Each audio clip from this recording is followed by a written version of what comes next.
नमस्कार दोस्तों, मैं हूं कैलाश चौधरी और आज हम पढ़ेंगे राजस्थान अध्ययन कक्षा 9 का दूसरा टॉपिक राजस्थान का भौतिक पर्यावरण। दोस्तों, हमने इसका पहला टॉपिक राजस्थान की ऐतिहासिक पृष्ठभूमि कर लिया था। अब दूसरा टॉपिक शुरू करते हैं।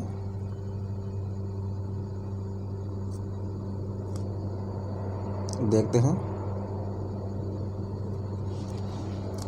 राजस्थान राज्य जहां एक और इसके गौरवशाली इतिहास के लिए पहचाना जाता है, वहीं दूसरी ओर इसका भौतिक स्वरूप भी विशिष्टता लिए हुए है।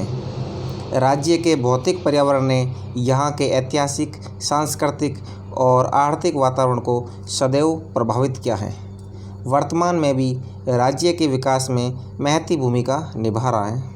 नेक्स्ट देखते हैं दोस्तों, राजस्थान की स्थिति और राजस्थान का विस्तार।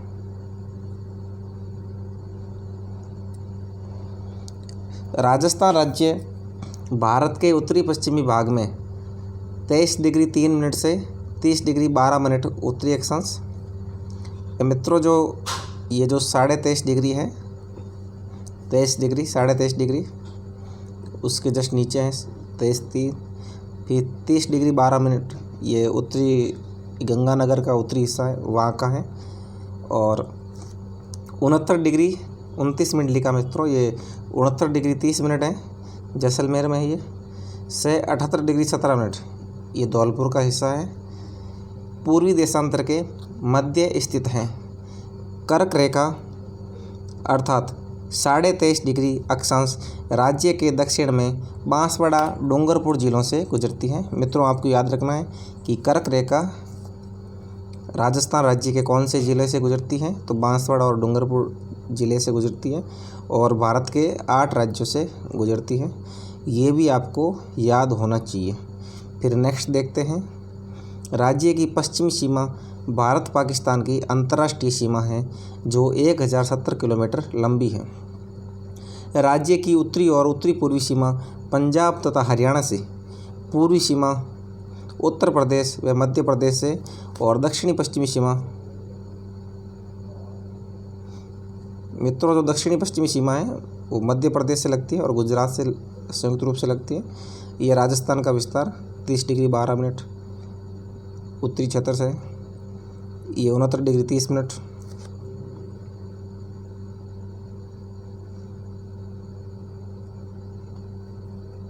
फिर ये 78 डिग्री 17 मिनट। यहाँ मित्रों 23 डिग्री 3 मिनट उत्तरी अक्षांश, ये 23.5 डिग्री है, क्योंकि 1 घंटे में 60 मिनट होते हैं, तो 23 डिग्री 30 मिनट ये कर्क रेखा का है। और 23 डिग्री 03 मिनट, तो 03 को हम 3 बोलते हैं, ये बांसवाड़ा का सबसे नीचे वाला हिस्सा है, जहाँ से राजस्थान शुरू होता है। और मित्रों, राजस्थान के पूर्व और पश्चिमी सीमा की लंबाई 869 किलोमीटर है और उत्तर और दक्षिण की 826 किलोमीटर। दोस्तों, कई परीक्षाओं में इनके मध्य अंतर पूछा गया है, तो आपको अंतर भी याद होना चाहिए। तो 43 किलोमीटर अंतर है इनके दोनों के मध्य। आप इनमें माइनस करके देख लीजिए 869 में से 826 का। तो ये सवाल पूछा जाता है कि राजस्थान की उत्तर, दक्षिण और पूर्व पश्चिमी सीमाओं में अंतर कितने किलोमीटर का है, 43 किलोमीटर का। मित्रों, पश्चिम में पाकिस्तान है, नीचे गुजरात है, ये मध्य प्रदेश का हिस्सा है, ये उत्तर प्रदेश है, और ऊपर मित्रों ये हरियाणा आ गया, और इसके ऊपर गंगानगर, हनुमानगढ़ से पंजाब राज्य टच होता है। राजस्थान स्थिति और विस्तार हो गया हमारा। फिर नेक्स्ट देखते हैं। राजस्थान का क्षेत्रीय विस्तार 3,42,239 वर्ग किलोमीटर है। मित्रों, हमें एक्यूरेट याद होना चाहिए कि राजस्थान का क्षेत्रीय विस्तार कितना है, 3,42,239 वर्ग किलोमीटर, जो भारत के कुल क्षेत्रफल का 10.41% है। ये क्वेश्चन भी पूछा जाता है कि भारत के कुल क्षेत्रफल का राजस्थान कितने प्रतिशत है, 10.41%। और क्षेत्रफल भी याद होना चाहिए हमको एक्यूरेट। अतः क्षेत्रफल की दृष्टि से यह भारत का सबसे बड़ा राज्य है। क्षेत्रफल की दृष्टि से यह विश्व के अनेक देशों से बड़ा है। उदाहरण के लिए इजराइल से 17 गुना, श्रीलंका से 5 गुना, इंग्लैंड से 2 गुना तथा नॉर्वे, पोलैंड और इटली से भी अधिक विस्तार रखता है। तो हमें ये भी याद रखना है। राजस्थान की आकृति विषम कोणीय चतुर्भुज के समान है। बिल्कुल पूछा जाता है राजस्थान की आकृति कैसी है, विषम कोणीय चतुर्भुज। फिर देखते हैं मित्रों, राज्य की उत्तर से दक्षिण लंबाई 826 किलोमीटर और पूर्व से पश्चिम चौड़ाई 869 किलोमीटर, ये हमने पढ़ लिया था। और इसमें दोनों के मध्य अंतर है 43 किलोमीटर का है। तो मित्रों जो सबसे ज़्यादा लंबाई है वो पूर्व से पश्चिम है, जो जैसलमेर से धौलपुर के मध्य है 869। प्रशासनिक इकाइयाँ, स्वतंत्रता के पश्चात 1956 ईस्वी में राजस्थान राज्य के गठन की प्रक्रिया पूर्ण हुई। वर्तमान में राज्य को प्रशासनिक दृष्टि से 7 संभागों 33 जिलों, मित्रों 241 तहसील, ये पुराना है। वर्तमान में राजस्थान में 338 तहसील है, आपको याद होना चाहिए। राजस्थान में वर्तमान में कितनी तहसील है? 338। ये चेंज होता रहता है, ये वर्तमान में 338 है। नेक्स्ट देखते हैं राजस्थान की प्रशासनिक इकाइयाँ, ये भी देख लीजिए मित्रों कौन कौन से ज़िले हैं। ये अंतर्राष्ट्रीय सीमा, ये पाकिस्तान से टच हो रही जो ये अंतर्राज्यीय सीमा, नीचे गुजरात से, मध्य प्रदेश से, उत्तर प्रदेश से, हरियाणा और पंजाब। उसके बाद जिला की सीमा मित्रों आपस में है, ये जैसलमेर ज़िला है, बीकानेर, जोधपुर, बाड़मेर, ये आपको मित्रों याद रखना है, पाली, जालौर, सिरोही। दोस्तों जो 6 ज़िले हैं, जैसलमेर, ये देखिए इस तरह है, ये जोधपुर संभाग है मित्रों। जैसलमेर हो गया, जोधपुर हो गया, बाड़मेर हो गया, पाली हो गया, जालौर हो गया, सिरोही हो गया। ये 6 डिस्ट्रिक्ट है मित्रों, सबसे ज़्यादा जोधपुर संभाग में। और उत्तर में देखते मित्रों, ये गंगानगर, हनुमानगढ़, बीकानेर और चूरू, ये बीकानेर संभाग है। इस तरह आपको सभी संभाग याद करने हैं मित्रों। ये जो मानचित्र है काफ़ी छोटा है, ये आसानी से दिख नहीं रहा है, आप देख लीजिए इन्हें। राजस्थान की प्रशासनिक इकाइयाँ, राज्य के संभाग और उनमें सम्मिलित जिले निम्न प्रकार से हैं।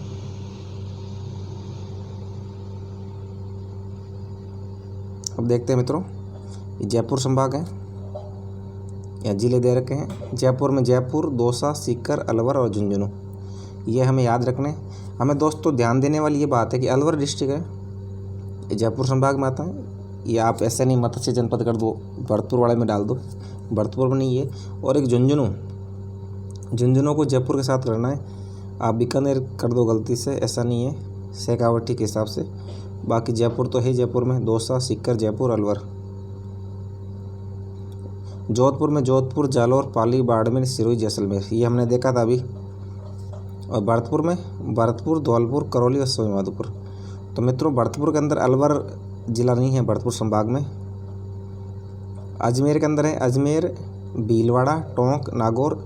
मित्रों जो राजसमंद डिस्ट्रिक्ट है इसके नीचे ही पड़ता है, राजसमंद अजमेर संभाग में नहीं आएगा, बाकी आप सेम ही है वो। और नागौर डिस्ट्रिक्ट जो अजमेर से दूर है, अजमेर संभाग में आएगा। फिर नेक्स्ट देखते हैं कोटा संभाग। मित्रों जो कोटा संभाग है, कोटा, बूंदी, बारां, झालावाड़, जो राजस्थान के दक्षिणी पूर्वी हिस्सा वे है। फिर बाद में बीकानेर संभाग में बीकानेर, गंगानगर, हनुमानगढ़, चूरू, ये मानचित्र में बताया था आपको। फिर उदयपुर संभाग में उदयपुर, राजसमंद, जो हमने चर्चा करी थी अभी, राजसमंद उदयपुर में आएगा। डूंगरपुर, बांसवाड़ा, चित्तौड़, प्रतापगढ़, आपको याद रखना ये। फिर मित्रों उच्चावच अर्थात धरातल और धरातलीय प्रदेश, इसके बारे में पढ़ते हैं क्या है ये। राजस्थान एक विशाल राज्य है,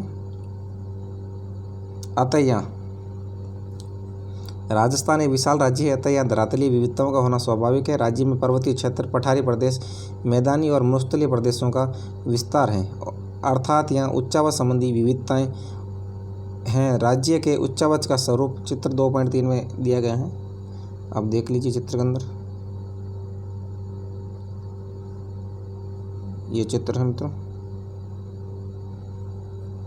धरातलीय उच्चावच का। ये ऊंचाई दे रखी है 900 मीटर से अधिक, 600 से 900, 300 से 600, 150। आप देख लीजिए इसको किस प्रकार ये चित्र बना हुआ है। दोस्तों जो बीच वाला क्षेत्र है ये अरावली पर्वतमाला, ये ऊंचा क्षेत्र है, ये 900 से अधिक है, ये वाला 900 से अधिक है, ये 600 से 900 में। फिर नेक्स्ट देखते हैं राजस्थान धरातली स्वरूप उच्चावच।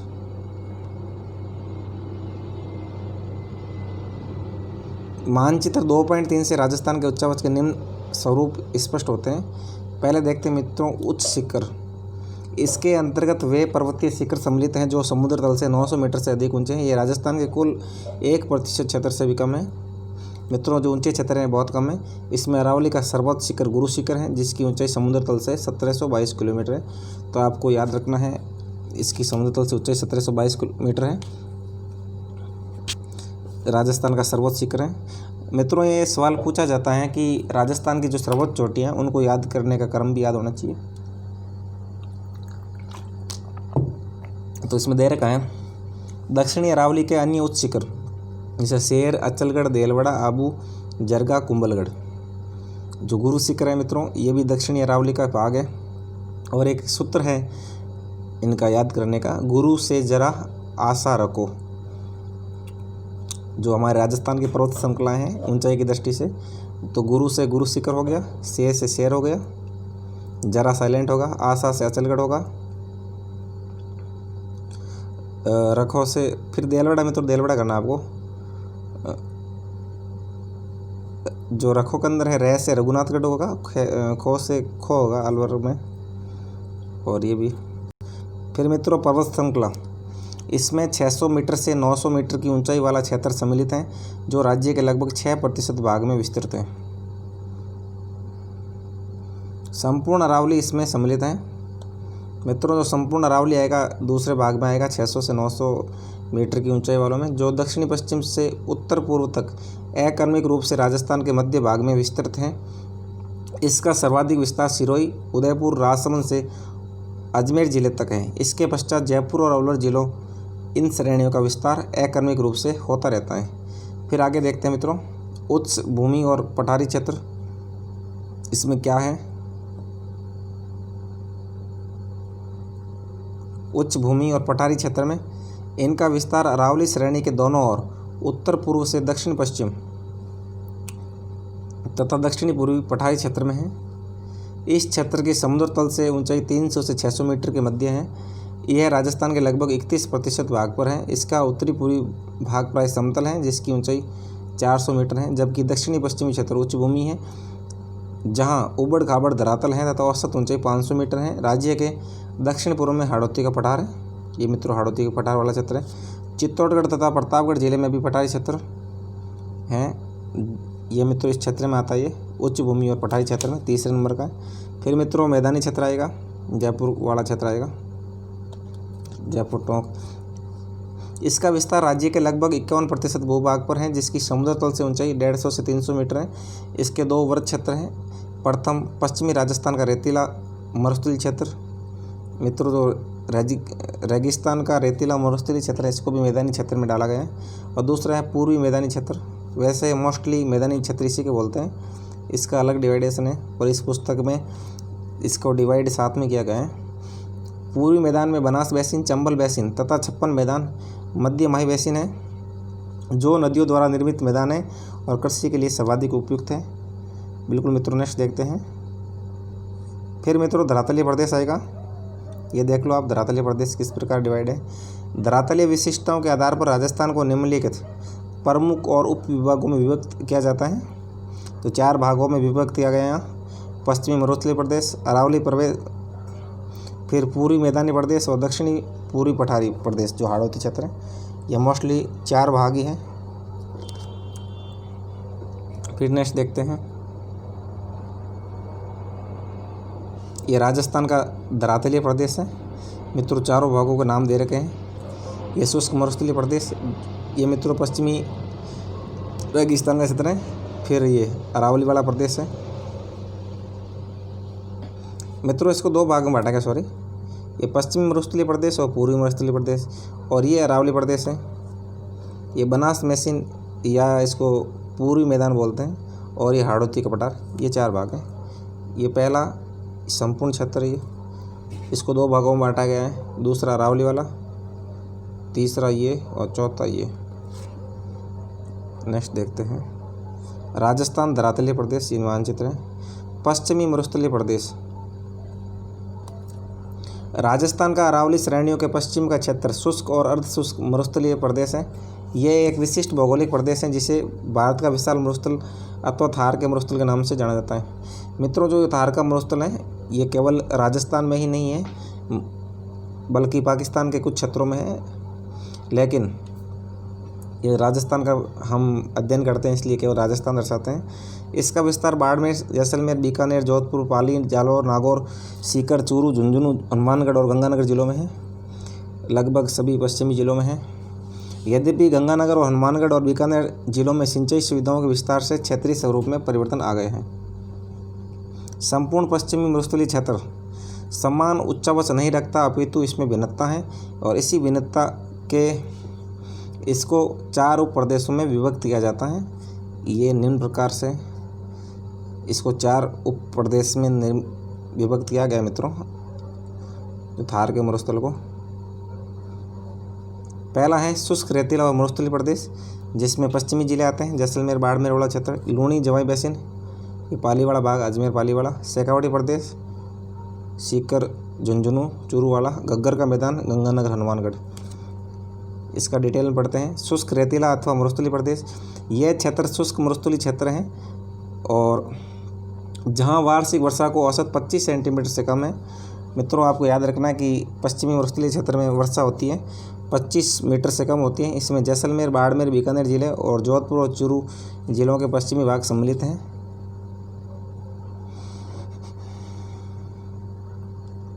इस प्रदेश में सर्वत्र बालू का स्तूपों का विस्तार है। कुछ क्षेत्रों जैसे पोकर, मित्रों पोखरण है, ये पोखर नहीं है, जैसलमेर, रामगढ़ में चट्टानी संरचना दृष्टिगत होती है। तो बालों का विस्तार मित्रों यहाँ चट्टानी बालों का विस्तार है, जिन्हें हमादा भी बोला जाता है, हमादा पाए जाते हैं। पोखरण, जैसलमेर, रामगढ़ ये जैसलमेर में है। लूणी, जवाई बेसिन, ये एक अर्ध शुष्क प्रदेश है जिसमें लूणी और इसकी प्रमुख सहायक नदी जिसमें जवाई है और अन्य सहायक नदियाँ प्रभावित होती हैं। इसका विस्तार पाली, जालौर, जोधपुर जिलों और नागौर जिले के दक्षिणी भागों में है। यह एक नदी निर्मित मैदान है जिसे लूणी बेसिन के नाम से जाना जाता है। तो मित्रों, लूणी नदी और इसकी सहायक नदियाँ जहाँ बहती हैं उसको लूणी बेसिन बोलते हैं। फिर मित्रों शेखावाटी प्रदेश है, इसे बांगड़ प्रदेश के नाम से जाना जाता है। शेखावाटी प्रदेश का विस्तार झुंझुनू, सीकर, चूरू जिले और नागौर जिले के उत्तरी भाग में है। यह प्रदेश भी रेतीला प्रदेश है और यहाँ कम ऊंचाई के बालू का स्तूपों का विस्तार है। इस प्रदेश में अनेक नमकीन पानी के गर्त रन हैं, जिनमें डीडवाना, डेगाना, सुजानगढ़, तालछापर, परिहारा, कुचामण। तो मित्रों, याद होना चाहिए हमें कौन कौन सी नमक की झीलें हैं। डीडवाना, डेगाना, ये मित्रों ज़्यादातर नागौर में, सुजानगढ़ चूरू में है, तालछापर चूरू में है, परिहारा, कुचामण नागौर में है। फिर मित्रों घग्गर का मैदान देखते हैं। गंगानगर, हनुमानगढ़ जिलों का मैदानी क्षेत्र का निर्माण घग्गर नदी के प्रवाह क्षेत्र की बाढ़ से हुआ है। वर्तमान में घग्गर नदी को मर्त नदी कहा जाता है क्योंकि इसका प्रवाह तल स्पष्ट नहीं है। मित्रों, जो घग्गर नदी है जो प्राचीन सरस्वती नदी बहती थी उसके अवशेष है ये, किंतु वर्षा काल में इसमें न केवल पानी प्रवाहित होता है अपितु बाढ़ आ जाती है। घग्गर नदी प्राचीन वैदिक कालीन सरस्वती नदी है जो विलुप्त हो चुकी है। यह संपूर्ण मैदानी क्षेत्र हैं जो वर्तमान में कृषि क्षेत्र बन गया है। उसके बाद मित्रों देखते हैं अरावली पर्वतीय प्रदेश और अरावली पर्वत श्रेणियाँ राजस्थान का एक विशिष्ट भौगोलिक प्रदेश है। अरावली विश्व की प्राचीनतम पर्वतमाला मित्रों, प्राचीनतम वलित पर्वतमाला है ये अरावली, जो राज्य में कर्णवत उत्तर पूर्व से दक्षिण पश्चिम तक फैली है। और ये पर्वत श्रेणियाँ उत्तर में दिल्ली से प्रारंभ होकर गुजरात में पालनपुर तक लगभग 692 मीटर की लंबाई में विस्तृत है। तो मित्रों पूछा जाता है इसकी लंबाई कितनी है टोटल, तो 692 किलोमीटर है। और जब इसकी राजस्थान में पूछा जाएगा, राजस्थान में मित्रों ये 550 किलोमीटर है और बाकी जो बस्ती हैं 142 किलोमीटर ये गुजरात और दिल्ली में है। अरावली पर्वतीय प्रदेश का विस्तार राज्य के 7 जिलों सिरोही, उदयपुर, राजसमंद, अजमेर, जयपुर, दौसा, अलवर इन जिलों में है। 7 जिलों के नाम याद रखने। दोस्तों, जो राष्ट्रपति भवन बना हुआ है रायसीना हिल्स पर। ये अरावली पर्वत श्रृंखला का ही अवशेष है।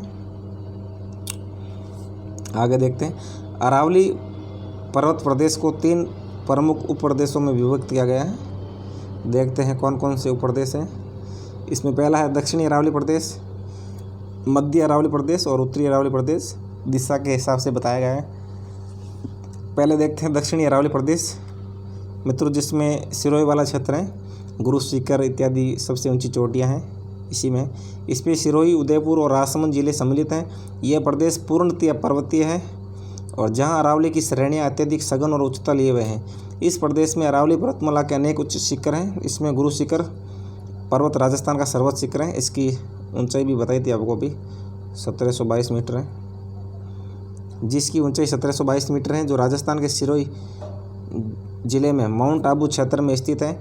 यहाँ की अन्य प्रमुख ऊंची चोटियाँ शेर, इसकी ऊंचाई याद रखनी है आपको, 1597 मीटर, अचलगढ़ 1380, देलवाड़ा 1442, आबू 1295 और ऋषिकेश 1017 मीटर। ऋषिकेश मित्रों राजस्थान में है। एक ऋषिकेश उत्तराखंड में भी पड़ता है, जहाँ एम्स भी है, वो अलग है। उदयपुर राजसमंद क्षेत्र में सर्वोच्च शिखर जरगा पर्वत है। आपको इसका नाम भी याद रखना है, जरगा, उदयपुर राजसमंद में है, जिसकी ऊंचाई है 1431 मीटर है। और इस क्षेत्र की अन्य श्रेणियों में कुंभलगढ़ 1224, लीलागढ़ 874, कमलनाथ की पहाड़ी 1001 और सज्जनगढ़ 938 मीटर है। और उदयपुर के उत्तर पश्चिम में कुंभलगढ़ और गोगुंदा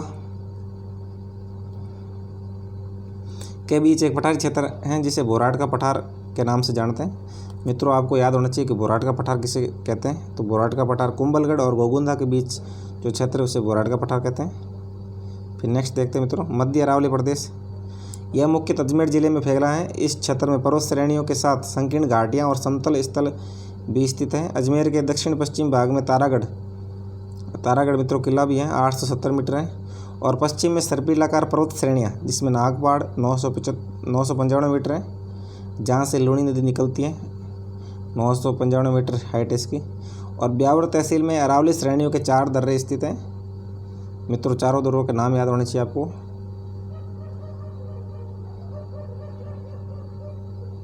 और जिनके नाम है बर, परवेरिया, शिवपुर घाट, सूरा घाट दर्रा और देबारी दर्रा।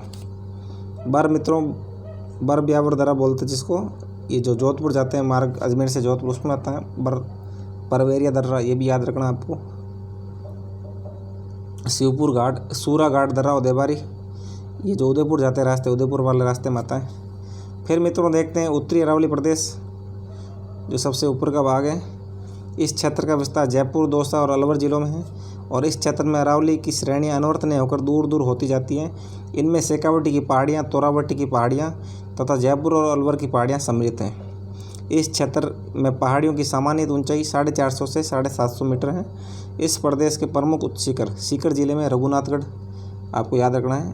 रघुनाथगढ़ की ऊंचाई भी याद रखनी है आपको, 1055 मीटर है। ये उत्तरी अरावली का भाग है।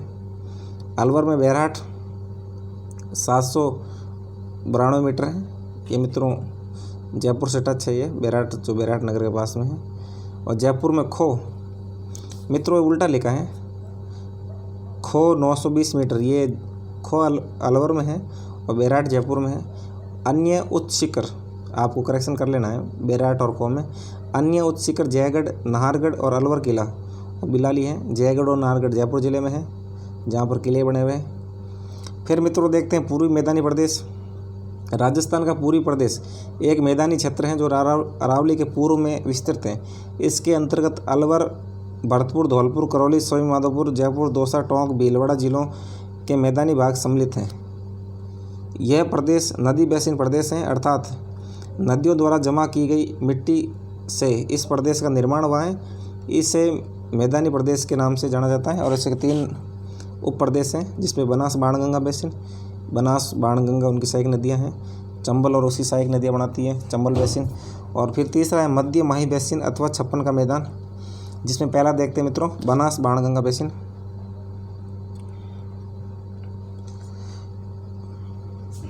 बनास और उसकी सहायक नदियों द्वारा निर्मित यह एक विस्तृत मैदान है। यह मैदान बनास और उसकी सहायक नदियाँ, जिसमें बाणगंगा, बेड़च, कोठारी, डैन, सोहद्रा, मानसी, धुंध, बांडी, मोरेल, बेडच, वागन, गंभीर आदि नदियों द्वारा निर्मित हैं। ये एक विस्तृत मैदान है जिसकी समुद्र तल से ऊंचाई 150 से 300 मीटर के मध्य है तथा ढाल पूर्व की ओर है। मित्रों, पूर्व की ओर ढाल इनका बनास बाणगंगा बेसिन का। आपको इनकी सहायक नदियों के नाम याद रखने हैं। ये बेडच, कोठारी, डेन, सोदरा सारी नदियाँ याद रखनी है। फिर मित्रों चंबल बेसिन है, जो चंबल और उसकी सहायक नदियाँ, इसके अंतर्गत कोटा, सवाई माधोपुर, करौली, धौलपुर जिलों का क्षेत्र है। मित्रों, चंबल नदी में घड़ियाल पाए जाते हैं और जो यहाँ पर बीड़ भी पाए जाते हैं इन जिलों में, कोटा, सवाई माधोपुर, करौली, धौलपुर में बीड़ के डकैत बहुत कुख्यात है। कोटा का क्षेत्र हाड़ौती में सम्मिलित है, किंतु यहाँ चंबल का मैदानी क्षेत्र स्थित है। इस प्रदेश में सवाई माधोपुर, करौली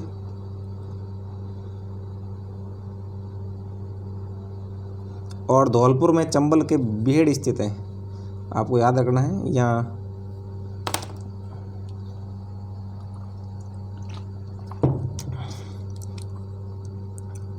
अक्सर चर्चा में रहते हैं यहाँ के डकैत। अभी जग्गन गुज्जर के बारे में सुना होगा आपने। यह अत्यधिक कटाफटा क्षेत्र है। इसके मध्य समतल क्षेत्र स्थित है। फिर तीसरा है मध्य माई बेसिन अथवा छप्पन मैदान। इसका विस्तार उदयपुर के दक्षिणी पूर्व से डूंगरपुर, बांसवाड़ा और प्रतापगढ़ जिलों में है। यह माई नदी का प्रवाह क्षेत्र है जो मध्य प्रदेश से निकलकर इस प्रदेश से गुजरती हुई खंबात की खाड़ी में गिरती है। मित्रों, खंबात की खाड़ी गुजरात के नज़दीक है। यह क्षेत्र असमतल है तथा सर्वत्र छोटी मोटी पहाड़ियाँ हैं।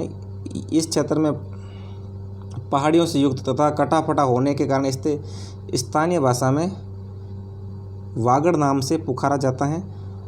मित्रों, जो वागड़ बोलते हैं कटाफटा क्षेत्र होने की वजह से, डूंगरपुर बांसवाड़ा वाला क्षेत्र, प्रतापगढ़ और बांसवाड़ा के मध्य भाग में 56 ग्राम समूह है, 56 गाँवों का समूह, अतः इसे 56 का मैदान के नाम से जानते हैं। फिर आता है दक्षिणी पूर्वी पठारी प्रदेश अथवा हाड़ौती प्रदेश, जिसमें कोटा, बूंदी, बारां, झालावाड़ वाला क्षेत्र है।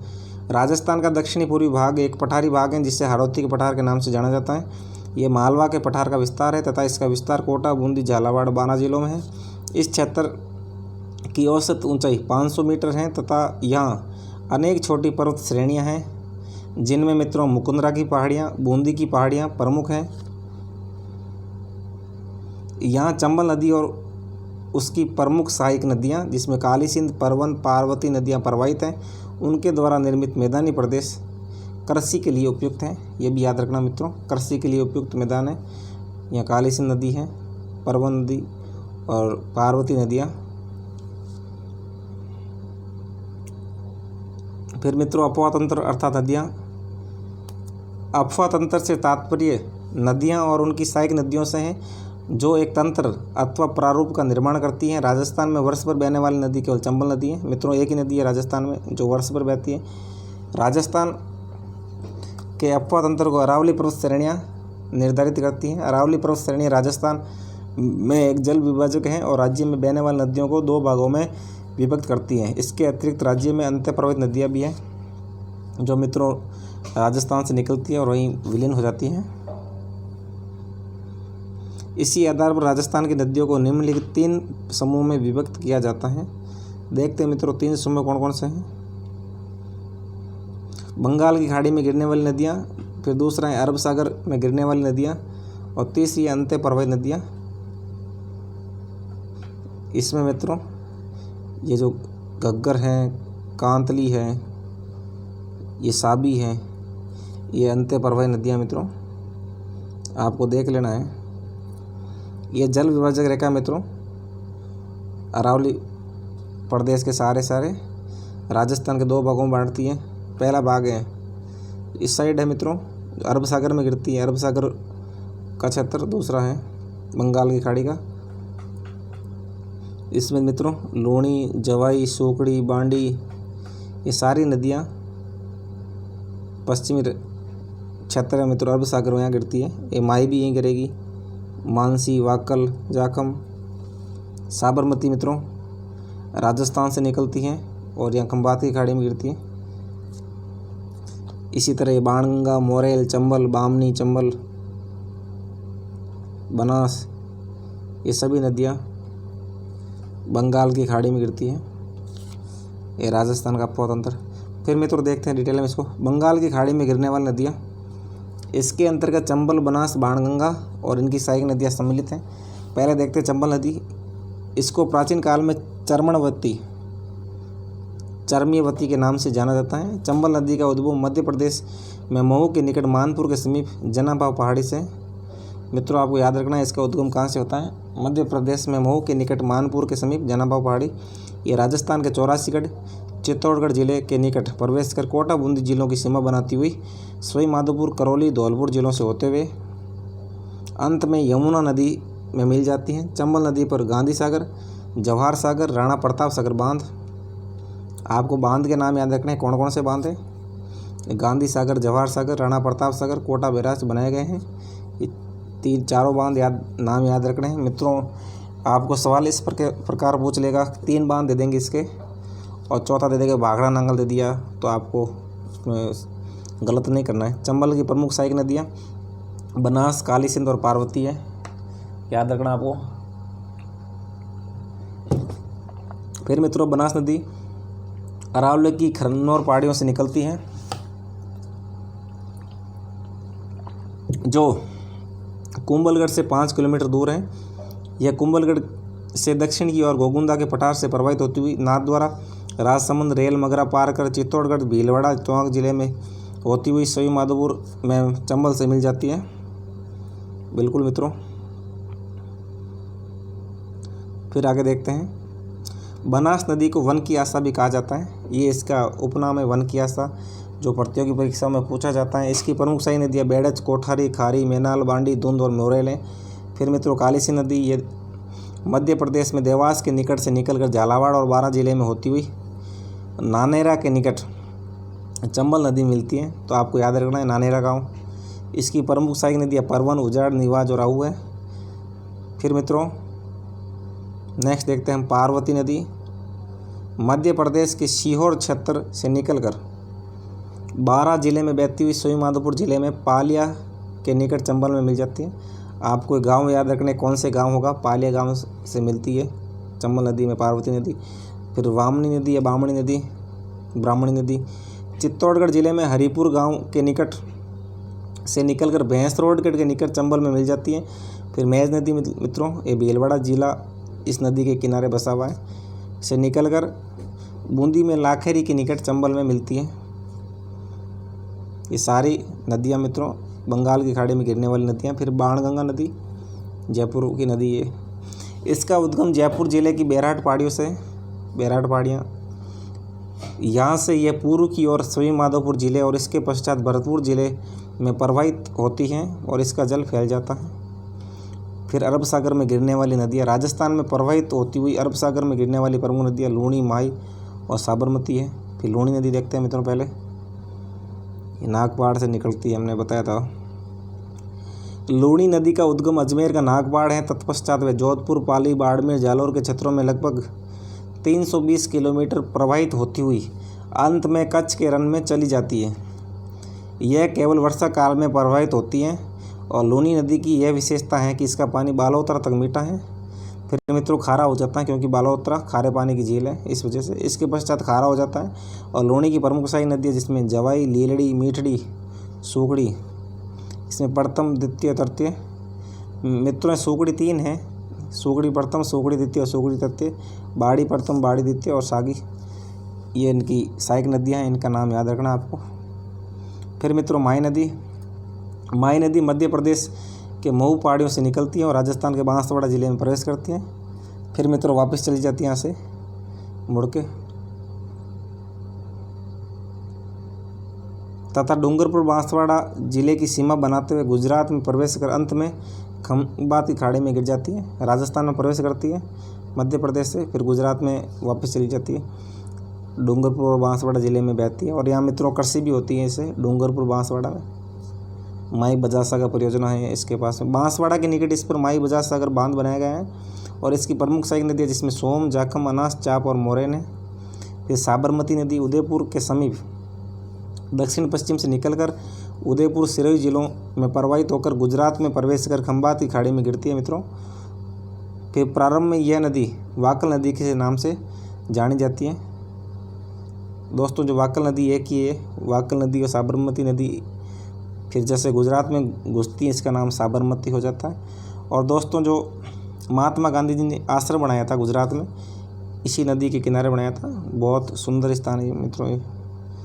फिर अंत्य प्रवाही नदियाँ, राजस्थान में अनेक छोटी नदियाँ इस प्रकार की हैं जो कुछ दूरी पर बहकर रेत अथवा भूमि में विलीन हो जाती हैं और इसी को अंत्य प्रवाहित नदियाँ कहते हैं। इस प्रकार की प्रमुख नदियाँ जिसमें कांतली, साबी, काकनी है। फिर मित्रों कांतली नदी देखते हैं, सीकर में है। सीकर जिले की खंडेला की पहाड़ियों से निकलती है। इसके पश्चात 100 किलोमीटर दूरी तक सीकर, झुंझुनू जिलों में बहती हुई रेतीली भूमि में विलुप्त हो जाती है। तो ये खंडेला की पहाड़ियों से निकलती है मित्रों। खंडेला गोटा उद्योग के लिए प्रसिद्ध है खंडेला। तो गणेश्वर की सभ्यता मित्रों इसी नदी के आसपास थी, ये भी सीकर में है। फिर दोस्तों साबी नदी है, ये जयपुर की है। जयपुर की सेवर पहाड़ियों से निकलकर बानसूर, बहरोड, किशनगढ़, मंडावर और तिजारा तहसीलों में बहती हुई हरियाणा में जाकर विलुप्त हो जाती है। सेवर की पहाड़ियाँ याद रखना है, और विलुप्त होती है हरियाणा में, जयपुर की सेवर पहाड़ियाँ। फिर काकनी अथवा काकनी नदी जैसलमेर की है। जैसलमेर से लगभग 27 किलोमीटर दक्षिण में कोटड़ी गांव से निकलकर कुछ किलोमीटर बहने के पश्चात विलुप्त हो जाती है। ये काकनी नदी, ये बुद्ध झील का निर्माण होता है यहीं इसी के किनारे होता है। फिर आगे देखते हैं घग्गर नदी। घग्गर नदी ये एक विशिष्ट नदी है जिसे प्राचीन सरस्वती नदी का अवशेष माना जाता है। ये हमने ऊपर पढ़ा था। यह हरियाणा से निकलकर हनुमानगढ़, गंगानगर, सूरतगढ़, अनूपगढ़ से होते हुए उसका जल पाकिस्तान में चला जाता है। इसमें वर्षा काल में जल आता है और सर्वत्र फैल जाता है। इस नदी को मर्त नदी कहते हैं। वर्तमान में इस नदी के तल को स्थानीय भाषा में नाली कहते हैं। और मित्रों नाली क्षेत्र है इस नदी के किनारे, घग्गर नदी के किनारे का क्षेत्र। उक्त अंत्य प्रवाहित नदियों को अतिरिक्त बाणगंगा और सांबर झील की नदियाँ आंतरिक प्रवाहित श्रेणी है। बिल्कुल मित्रों, बाणगंगा भी और सांबर झील क्षेत्र यह भी आंतरिक प्रवाहित है। मित्रों बस आज इतने ही पढ़ेंगे, बाकी टॉपिक जो झीलें हैं ये कल करेंगे। दोस्तों इसके अलावा आप यदि हमारे चैनल पर नए हैं तो हमारे चैनल को लाइक करें, शेयर करें, वे चैनल को सब्सक्राइब करें तथा बेल आइकन को ज़रूर दबाएं, क्योंकि आपको हर नए वीडियो का नोटिफिकेशन सबसे पहले मिलेगा। दोस्तों इसके अलावा सोशल मीडिया के प्लेटफॉर्म जैसे व्हाट्सएप इत्यादि के स्टेटस पर इस वीडियो के लिंक को ज़रूर शेयर करें ताकि अधिक से अधिक विद्यार्थी इसका लाभ उठा सकें। आज के लिए दोस्तों इतना ही, कल फिर मिलेंगे झीलों के साथ में। जय हिंद, जय भारत।